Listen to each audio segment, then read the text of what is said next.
Você está vendo esse rio? E aquela colina? Não dá para ver muito bem, né? Mas foi às margens desse rio, no alto dessa colina, que nasceu a vila de São Paulo de Piratininga. Piratininga é o antigo nome do rio Tamanduateí. Na língua tupi, quer dizer rio do peixe seco. Na época das chuvas, o rio transbordava e ocupava toda essa área. Quando a água baixava, muitos peixes ficavam presos e acabavam morrendo.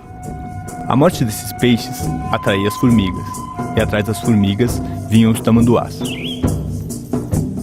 O rio do peixe seco se tornou o rio do tamanduá, o Tamanduateí. Quando os jesuítas chegaram, aproveitaram a sabedoria dos índios e instalaram sua capela ao lado das duas tribos que viviam no alto dessa colina. A região era privilegiada para a fundação de uma vila naquele tempo.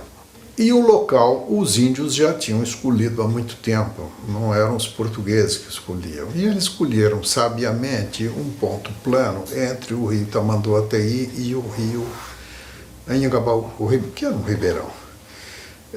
Portanto, eles tinham, num lado, um local fácil de um rio menor, local que tinha mata nesse tempo para pegar água limpa para consumo, e do outro lado o rio Tamanduateí, que era maior, pelo qual eles chegavam ao Tietê e podiam circular em toda a região por via fluvial.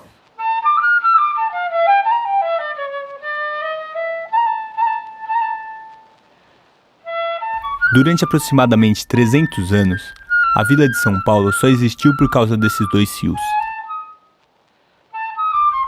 Hoje, a maioria nem nota sua existência. A máquina fotográfica chegou a tempo de registrar as mudanças que essa paisagem iria sofrer.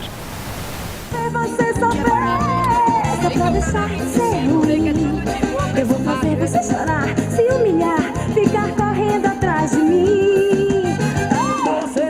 Sabe aquele canal que passa ao lado do mercado municipal? Esse aí é o rio Tamanduateí. Um dia, ele já beirou a rua 25 de março. E nas suas margens havia um porto. Naquele tempo, essa já era uma área de intenso comércio popular. Ali se encontrava o Mercado dos Caipiras, local onde pescadores e produtores rurais comercializavam seus produtos. A expansão do café pelo interior do estado atraiu investimentos para São Paulo. Em 1867 é inaugurada a ferrovia São Paulo Railway, a única ferrovia que fazia ligação com o mar. Ela utilizou o Vale do Tamanduateí como rota, reforçando a posição estratégica da cidade como ponto de encontro de várias ferrovias.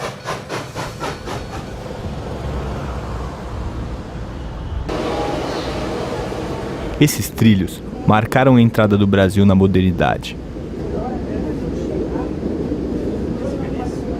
A velocidade da máquina transformou a vida na cidade e alterou de forma marcante sua relação com os rios. Os peixes, que antes eram tirados dos rios, agora vinham diretamente do mar, trazidos em vagões.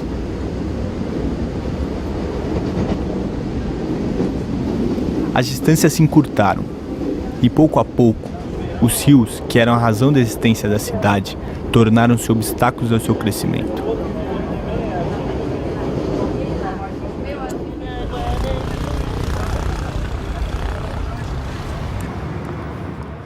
A construção do viaduto do Chá, sobre o Vale do Anhangabaú, foi o primeiro marco de superação às barreiras que os rios impunham à expansão da cidade. Todo feito em metal importado da Alemanha, ele ligou o Centro Velho aos novos loteamentos que surgiam a oeste da cidade.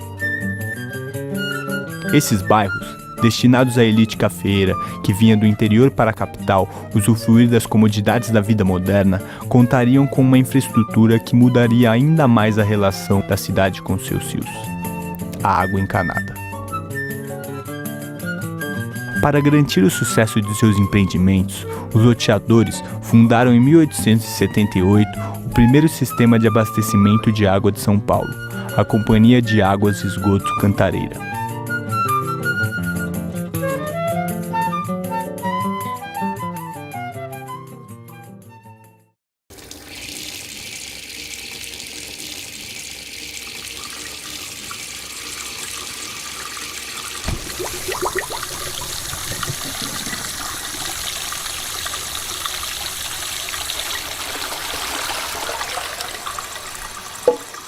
Quanto maior o número de pessoas, maior a necessidade de água. Quanto maior o consumo de água, maior o esgoto gerado. Esse esgoto era despejado nas várzeas dos rios que cruzavam a cidade, o que causava um grave problema sanitário. O presidente da província, que seria o prefeito de hoje, já estava endividado, que é uma questão crônica, né? Precisava fazer caixa. E alguém deu uma ideia para ele e falou assim: olha, senhor presidente da província, por que o senhor não pega essa área aqui, que é o leito maior dos rios, que é um matagal cheio de mosquito, aproveita, né, essa questão dramática, né, das doenças, e a terra loteia e vende isso. Ou seja, os argumentos sanitaristas, né, e hidráulicos serviram para um verdadeiro objetivo mercantilista, né? A elite paulistana sonhava em construir uma cidade como as que vinha em suas viagens pela Europa. E seus rios não se encaixavam nesse sonho, não do jeito que eram. A solução escolhida foi transformar os rios, cortar suas curvas e afundar seu leito. Assim, eles levariam o esgoto mais rápido, para longe da nossa vista. O Tamanduateí se viu aleijado de suas antigas margens. O rio cedeu seu espaço e foi quem pagou a conta das reformas urbanas. Na década de 20, os dois rios que dividiam a cidade foram transformados em parques. O Parque do Anhangabaú, sobre o riacho com seu nome, já canalizado e enterrado, e o Parque Dom Pedro II, às margens do rio Tamanduateí. Os dois rios, entre os quais a cidade havia sido fundada, não representavam mais limites à sua expansão. Mas a metrópole crescia em ritmo acelerado. Em pouco tempo, ela se encontraria na mesma condição, barrada entre rios. Estes rios que nós temos, o Rio Pinheiros e o Tietê, são rios de planície. E rios de planície são lentos, serpenteiam na superfície por onde escorrem, formam meandros. Então esses dois rios aqui nossos eram cheinhos de meandros, bonito que você nem imagina, sabe? Serpenteando sobre a várzea. E que de uma cheia para outra eles até mudavam de lugar. E mudavam de lugar dentro de uma superfície que é a várzea de inundação periódica do rio. Essas áreas, ocupadas pelas águas apenas em uma fase do ano, despertavam enorme interesse imobiliário. As inundações castigavam a população mais pobre que se submetia a morar nas baixadas, o que criava um transtorno político, que alimentava as discussões sobre a canalização do rio Tietê. Nós tivemos aqui em São Paulo, na Escola Politécnica, dois embates ideológicos. Um do grande engenheiro sanitarista chamado Saturnino de Brito, Francisco Saturnino de Brito, que projetou, por exemplo, os canais de Santos. Ele era presidente da Comissão de Melhoramento do Rio Tietê em 1922, 1920.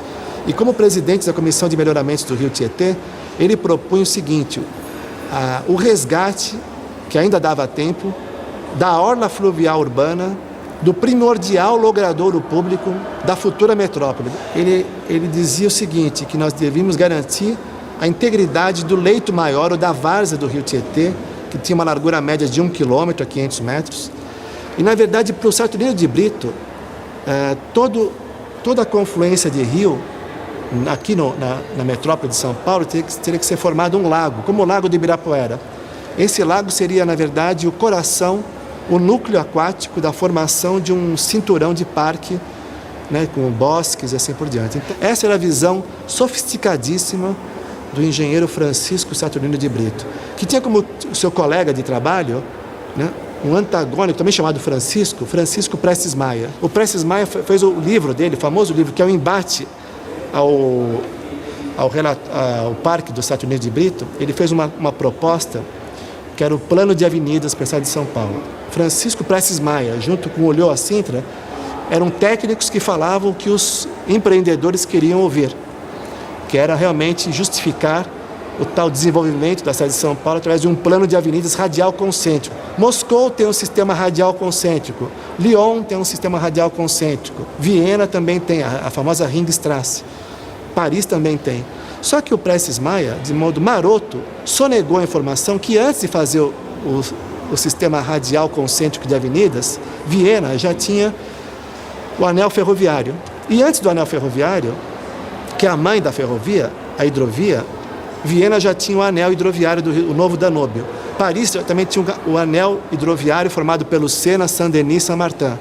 Moscou também tinha o anel hidroviário, para depois fazer o anel ferroviário. Ele sonegou, como se estivesse queimando etapa. Eu vou queimar a etapa, eu não vou passar pela hidrovia nem para a ferrovia. Vou fazer uma única modalidade para o cara não ter alternativa, para realmente vender os carros. Senão eu vou dividir, né? Não vou vender carro, vou vender trem, vou vender barco, né?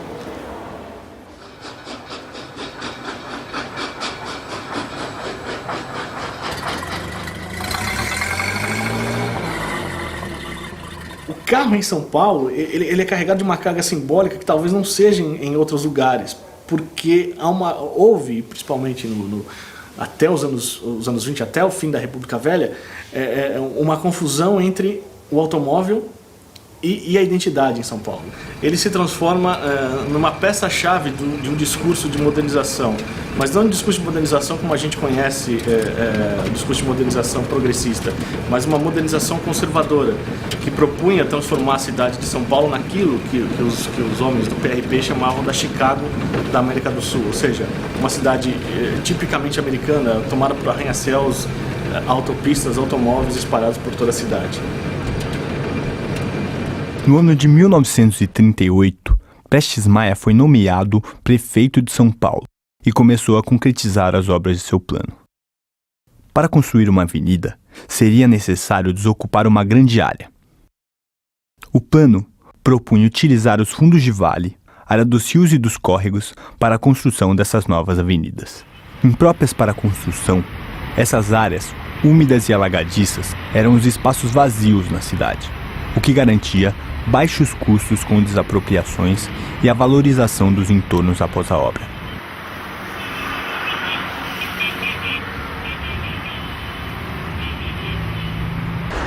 As principais avenidas de São Paulo, como as marginais Pinheiros e Tietê, a Avenida do Estado, a 9 de Julho e a 23 de Maio, estavam propostas no plano de avenidas, plano que estruturou o modo de expansão da cidade. Prestes Maia ficou no poder até 1945. Neste período, ele finalizou a retificação do Tietê, construiu a Avenida 9 de Julho e realizou uma série de outras obras viárias com o intuito de abrir espaço para esse que prometia modernizar o país, o automóvel.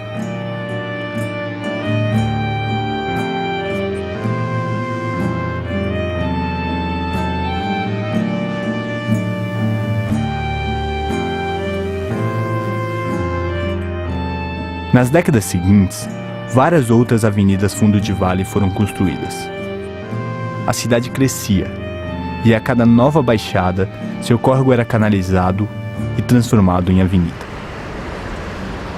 O plano de avenidas inaugurou uma prática que se estabeleceu como modelo na estruturação da cidade, onde o espaço das águas se transformou no espaço dos carros.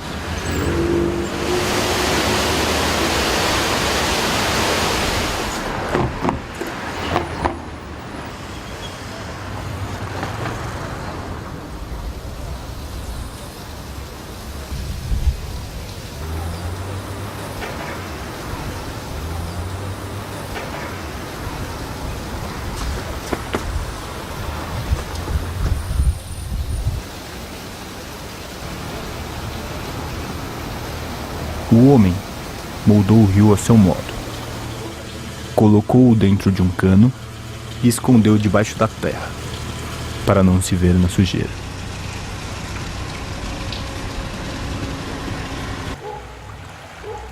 Mas isso não mudou a natureza do rio. Quando a chuva cai, é para lá que a água vai. E se não tiver espaço, ela toma o que for necessário.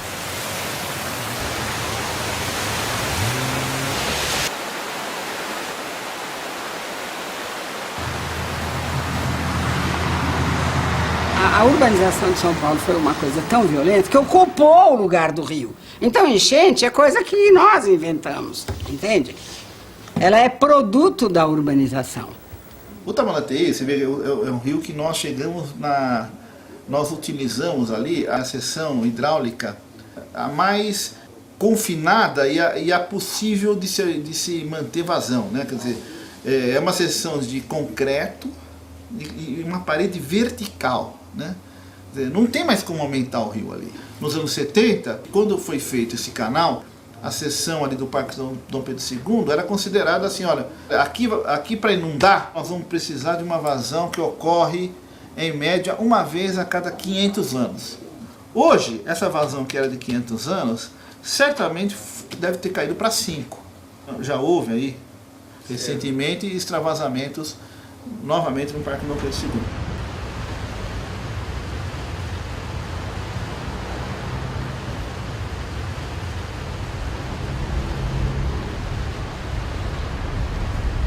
A cidade deu as costas para os rios. O rio é sua base. Ninguém sabe, ninguém percebe, ninguém vê.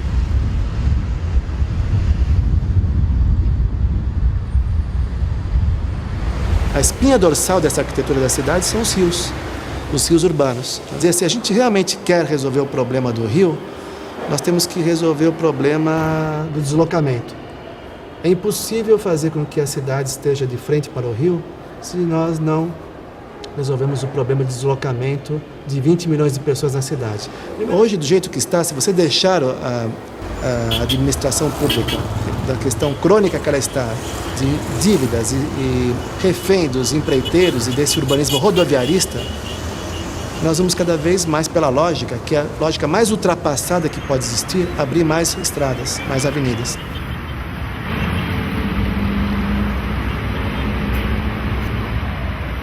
Seu acesso é perigoso. Seu contato proibido.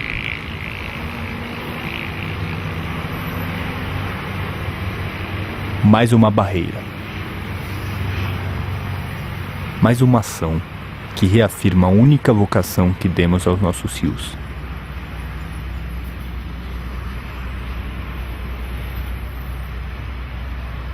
Canal de escoamento de água e esgoto.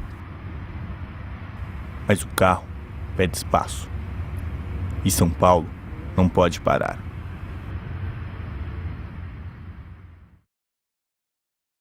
Você está vendo essas colinas?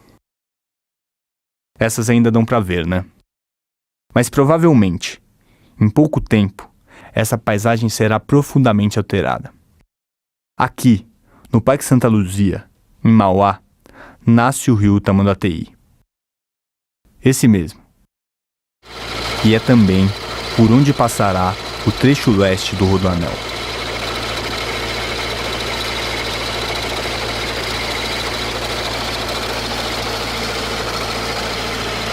aqui está previsto o traçado do Rodoanel. Segundo eles, não passa na nascente. A nascente está um pouquinho mais abaixo, né?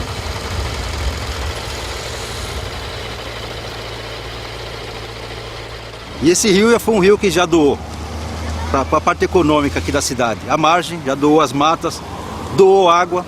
Hoje ele é um rio que está morto, né? Um rio que no consciente coletivo ele nem existe na realidade. As pessoas a poucos metros daqui não sabem que a nascente está aqui, em Mauá.